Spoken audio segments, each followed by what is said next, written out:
Estás viendo Canal América, televisión dominicana para el mundo.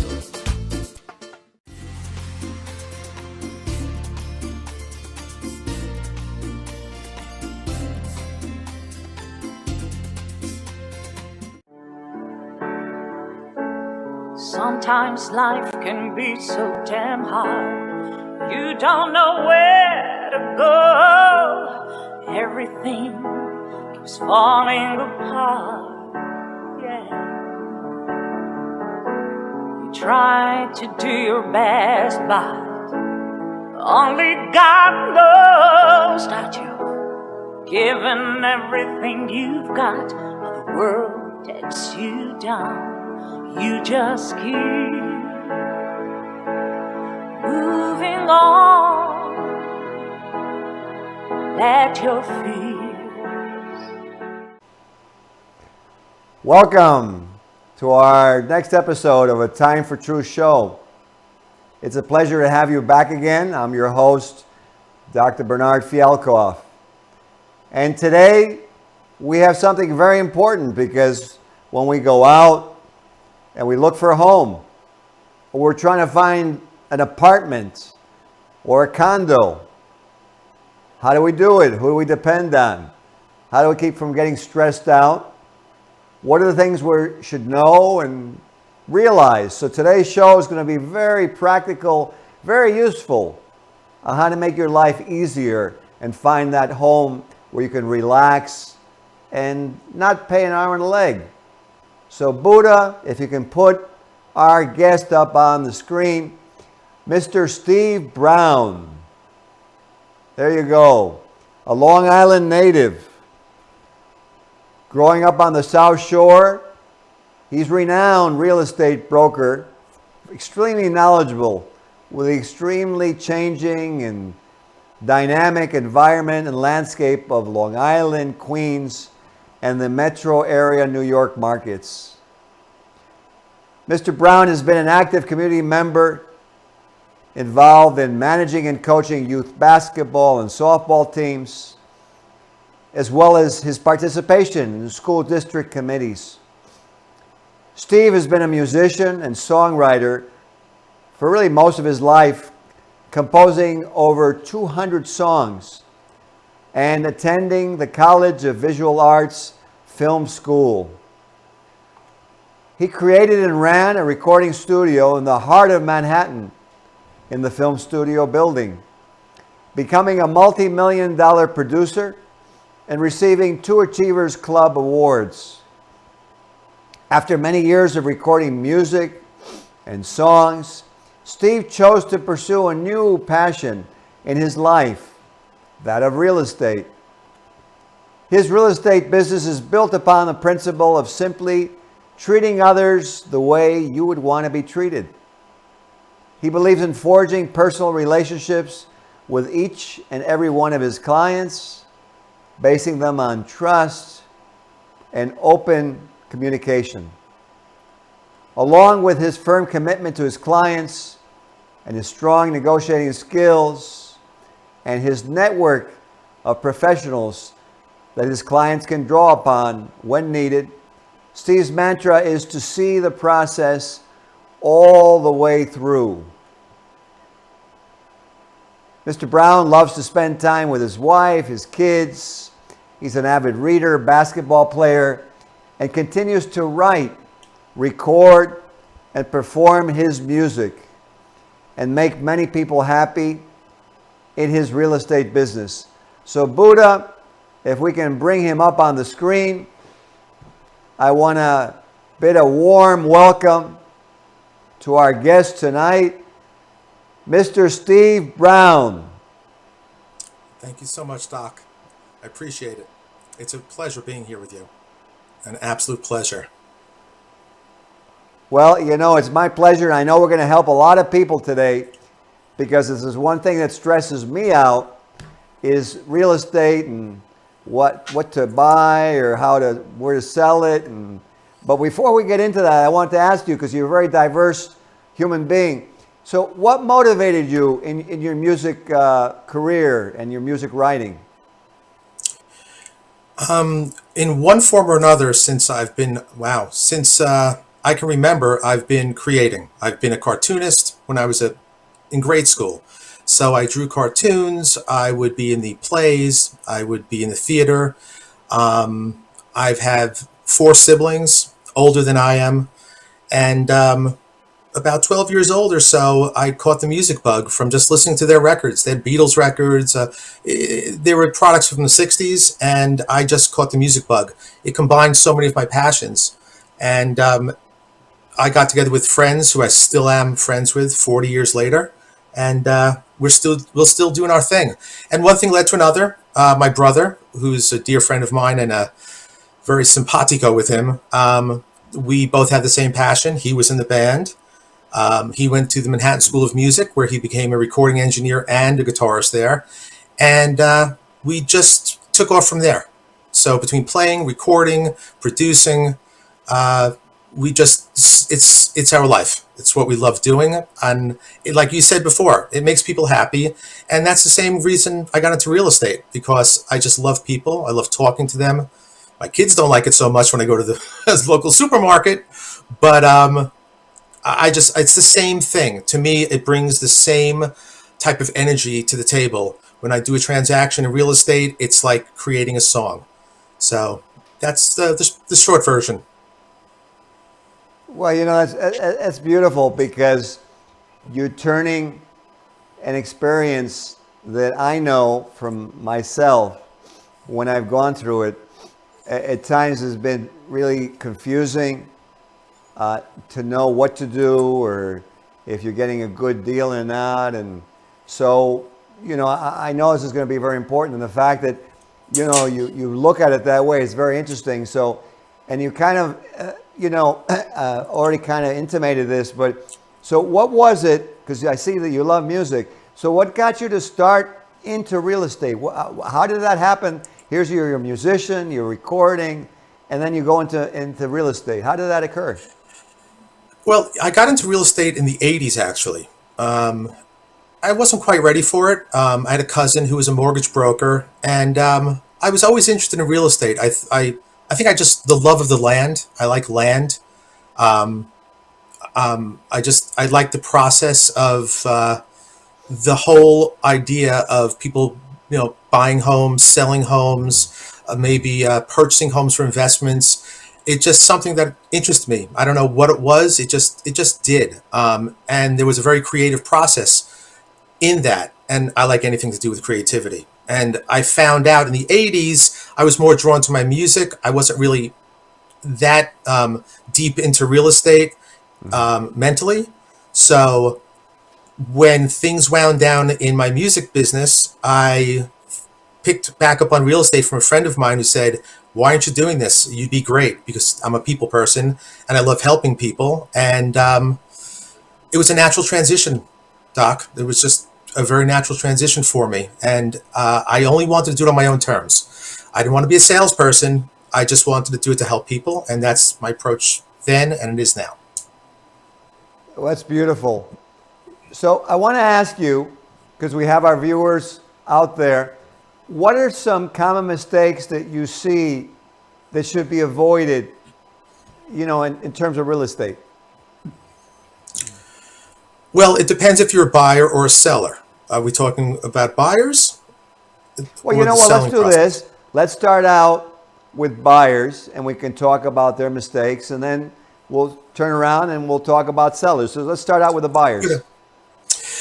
I think one of the biggest mistakes a buyer will make is starting the process of looking or buying a home too late. Because the first thing you should do when you say, hey, I'm going to buy a house, you need a good 6 to 12 months to prepare to get your financial house in order. You need to check your credit. You need to check your what's called a DTI, your debt to income ratio. You need to be financially ready to buy the home. So that's the first step. Checking your credit is crucial. You could do these things by yourself. There are places to do it on the internet. But what I like to do, if someone comes to me, I'm kind of like the manager of the baseball team. I know in your line of work, I'm sure you work with a team when you have things. I have a team of people if I'm so lucky to use them, if the buyer would like to use them, that I work with, whether attorneys or expediters or mortgage brokers or lenders, I recommend the first thing they do, go to a mortgage broker, go to a lender, get your financials together, see what you could afford, see what your credit is like, see if you need to repair your credit, especially in this market. It's a very competitive market. The stronger buyer you are financially, the better off you're going to be if you want to buy that house of your dreams. So one of the first things to do is definitely, well, I would check my credit. That would be the first thing, because that will depend on how much mortgage you can obtain. You could do that, again, on your own, but I would suggest someone coming to a real estate agent and starting the process going with speaking with a broker. And then you'll know how much house you could afford. And if there's anything to repair, some people, they'll go on Experian or Equifax and they'll find out, oh my God, look at my credit. I thought it was better than that. So you have those 6 months to repair all this stuff, to get yourself ready to be a buyer. You'll get a pre-approval letter. They'll financially vet you out, and now you become a real buyer that can go out into the market, and the next process is what you want to buy. Good. And so now let's take a look now. We talked about the buyer. So how about what are some common mistakes that you see that the sellers make? Same thing almost, Doc. Basically, it's that they don't prepare. They'll say, I'll get a phone call. Steve, I want to sell my house tomorrow. The market's so hot. Well, one out of God knows what could do that. There's so much to prepare for in order to get your house in order. So I would do the same thing, except in reverse order. I would start to think about, if I'm going to sell my house, give myself 6 months and start with the legal aspect of it. Do you have your C of O's, which are your permits? Is everything legal? Is everything kosher in that? So when you get to the closing table or when you get into contract, you have no problems. You have a good buyer, you're a good seller. So the first thing to do is go to the town, ask your agent, make sure everything is in legal order. And then we backtrack from there into the house itself to get that in shape, to see if there's any asbestos or any problems with the house itself that will prevent you from selling it for top dollar. Makes total sense. And so now, here I am, let's say I'm a buyer, I'm a young couple.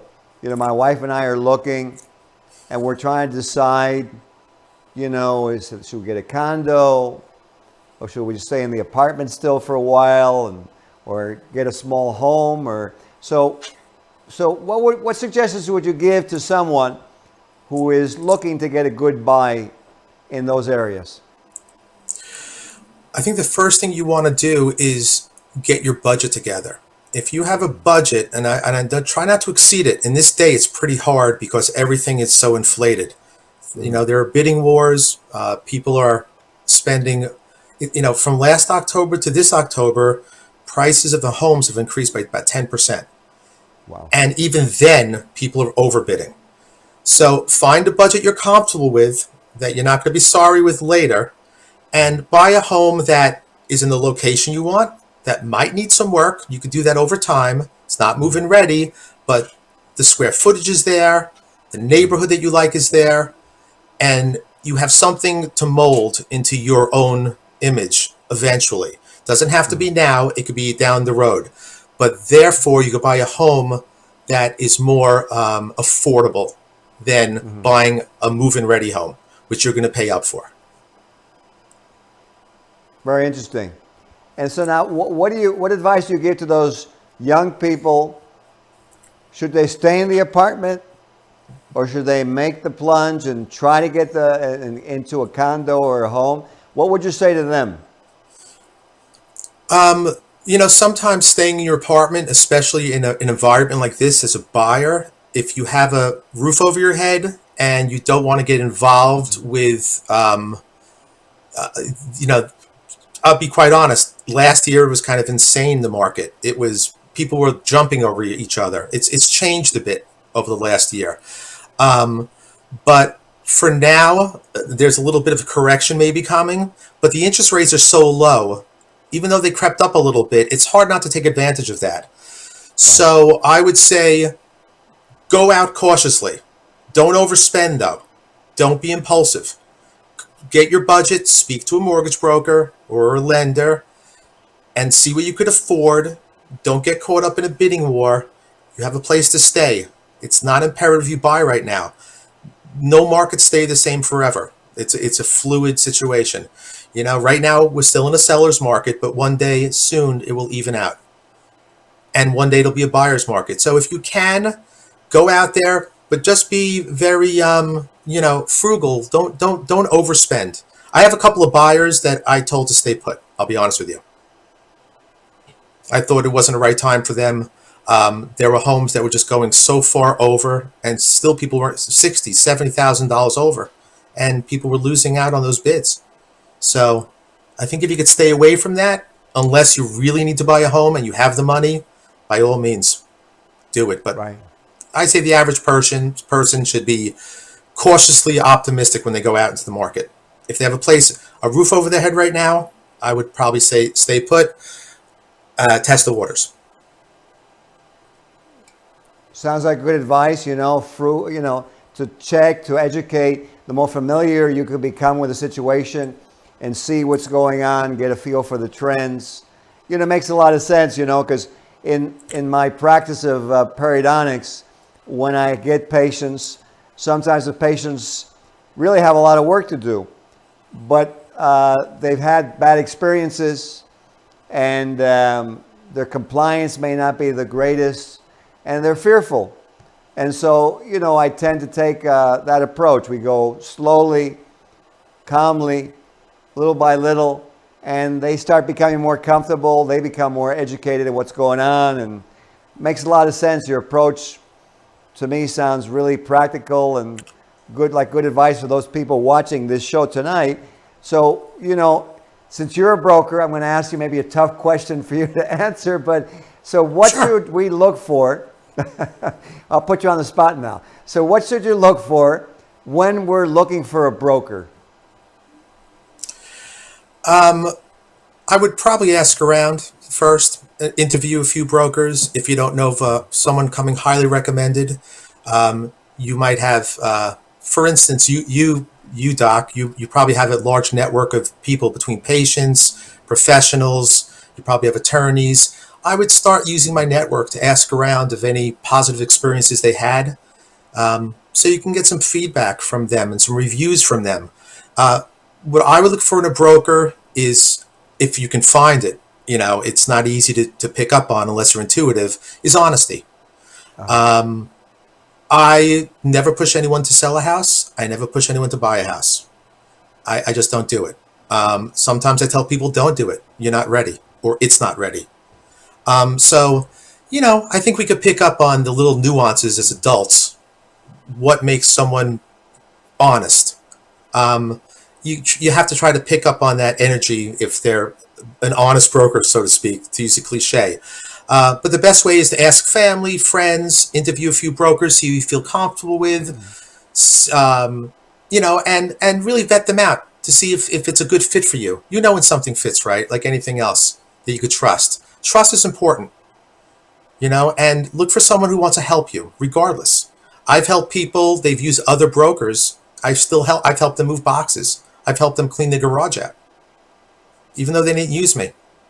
I think it's a people helping business. I think that's got lost in the art. I think that's the whole idea, to help people arrive at their dream, whether it's moving or selling. I think it's a very important thing. You're like the manager of a baseball team. You have all these moving parts.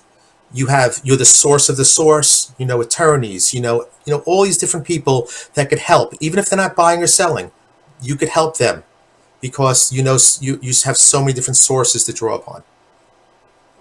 Makes a lot of sense. Steve, since you're on the show and, I see you're very altruistic and a very giving guy. So I've always believed that you reward the people that really help the community. So I wanted to ask you, if someone wanted to find you, what is your email? My email is sbrown, S as in Steve, B as in boy, ROWN, at C as in cat, B as in boy, AM, M as in Mary, homes.com. So it's sbrown at cbamhomes.com. Very nice. And so, I was going to ask you, because you must have some interesting stories that we can learn from. I always find that when I speak to patients now, sometimes I tell them stories. I don't just go into the facts and the exactness of things or the procedures, because the stories sometimes tell a lot. So I'm wondering, do you have any stories you could share about some home selling or buying that you think are interesting or even funny? It's so funny you say that. Yeah, no, it's funny you say that. There are two parts to this. One is, Yes. there's always, I guess it was Rod Stewart made an album, Every Picture Tells a Story. Yes. Every home has a story to tell. And I never really looked for it as part of the time I spend with a client, but it always appears. Every home, no matter if it's an old home, a new home, there's something to tell. A family lived there, it's in a certain location, and I always use that. There was a home recently that I sold. The reason the owner bought it was because of the tranquility. It was a tranquil place, and it wasn't a single family house. It was in a development. And what separates a development besides maybe different models? However, this particular unit had a very tranquil, Zen-like quality. And everybody who would come there, that's what we would talk about, that quality. I would take them outside to listen or to not listen. Take them down and show them how much green pasture there is.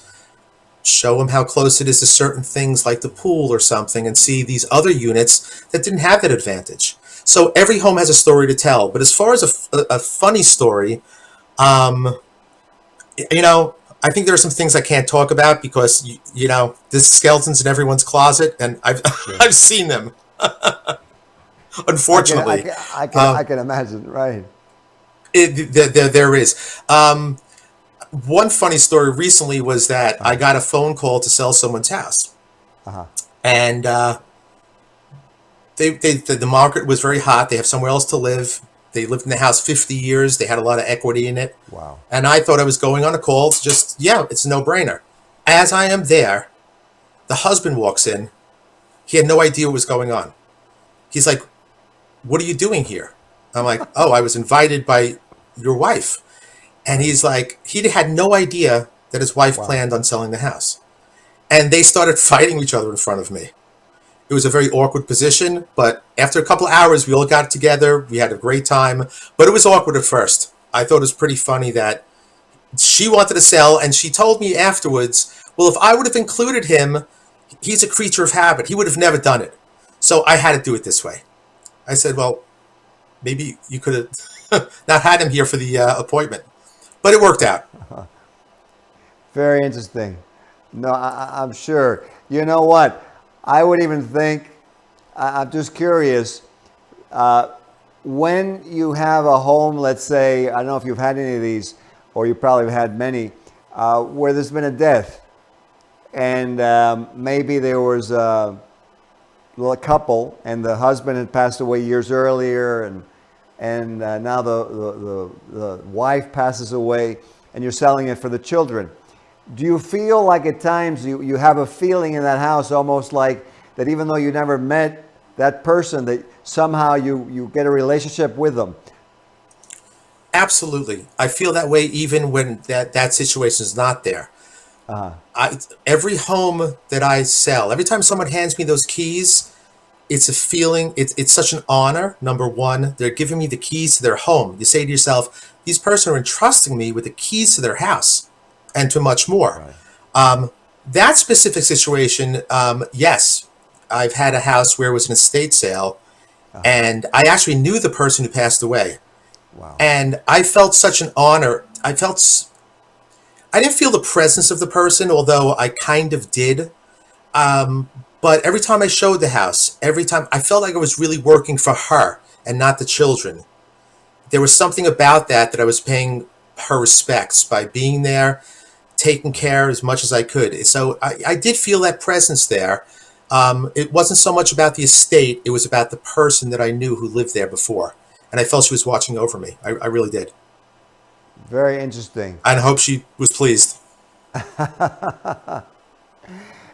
No, it makes a lot of sense. 'Cause, sometimes when I visit historical homes with my wife or family or maybe with some friends, and you go into certain rooms, and let's say that they went to another wing, and now you're here alone in this room, and sometimes you get like this feeling that's a very interesting feeling, like you're not alone in that room, and Oh, definitely. you have that, right? Oh, absolutely. The hair is standing up on the back of your neck. Absolutely. Well, it really, as I talk to you, this gives me an idea and an insight that I never realized about real estate. But it's actually very interesting because as you're explaining and portraying it, I can really see that what you were saying, that real estate is really a spiritual type of activity. Absolutely. It really is. So many people are, it's funny, Doc, when one of the things you do in the process of preparing to sell your home is to depersonalize it, to declutter it. People don't want to see, future owners want to see themselves living in it, not pictures of your kids. So it's always a very emotional experience when you tell someone to take the pictures off the wall. And some of these people have, walls of pictures, and they don't understand it. And it's a very personal experience, but you see that you're not selling a home, you're selling more of a history of a family, especially when they've lived there a while. And like I said, I take that very seriously. I don't take that lightly at all. And I try to do my absolute best. And I will never show I do all showings. I have a team, but I do all showings. I would never entrust anyone to do or know the house like I do and to entrust it because I have that synergy with that home. That's how I feel about it. Makes total sense. We're getting to the end of the show. And so I wanted to ask you, is there a concluding, tidbit or statement or something that you'd like to give to the viewers before we end off this show? As far as real estate tips or just in general? Well, why don't you give one on real estate, and then if you want to give something else? I think people need to understand that the process takes a while and that they have to entrust the person they're entrusting their home to. And in that process, they're looking out, if they're good people, they're looking out for your best at every step. Because you disconnect yourself from them as much as you can, and you're just trying to do the best job, whether it's on the buyer or the seller. You're looking to get someone in a home or out of a home, and these people have to understand, who are in the process, that everyone is looking out for their best interest, and it's really it's so many moving parts. It's you feel so gratified because you're helping people. And that's what I think the takeaway is. Takeaway is, let people help you. People need help. I think in this world right now that we're living in, I think we need more of that. We need more people who outreach, who do things not just for the money or something else. You need to help people. Yes, absolutely. It's all about helping people. At the end of the day, that's all it is. Steve, I can see why you've been so successful, and I'm really happy that we've gotten a chance to share on the show. Unfortunately, we could go on, but we've run out of time. But I want to thank you for being on the show. Oh, I want to thank you. Thank you. It's a pleasure. Hopefully one day we could do this again and talk about some other things. There's so much to talk about. It's endless. Absolutely. Well, we're going to talk about music. I want to have one on music. I know. Okay. I really appreciate it. It's been a pleasure. Thank you so much for inviting me. Oh, you're quite welcome. And for those of you who tuned in, may you take this advice and have a much nicer time when you're buying or selling your home, and more spiritual time. So have a good night from A Time for Truth. See you next show. Happy New Year, everyone. Happy holidays. Sometimes life can be so damn hard. You don't know where to go. Everything keeps falling apart. Yeah. You try to do your best, but only God knows that you've given everything you've got. But the world takes you down. You just keep moving on. Let your feet